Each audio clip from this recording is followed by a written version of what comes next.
Sjećam se da je bio samo jedan praktično satelitski telefon koji smo koristili, preko kojeg smo slali faksove, primali faksove, slali neka dodatna objašnjenja. Tako da je praktično projekat pod službenim nazivom koji mu je dala i vlada Bosne i Hercegovine i vlada Holandije, grijanje opkoljenog Sarajeva, krenuo u januaru 1993. godine. Praktično krenuo.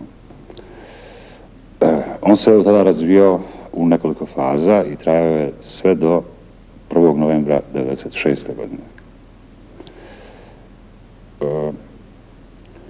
Prva i ključna faza u stvari tog projekta, kada je taj projekat odigrao jednu značajnu ulogu za ovaj grad, je, kao što sam rekao, krenula u januaru 1993. godine i sastojala se iz hiljada i hiljada peći, hiljada i hiljada kuhala.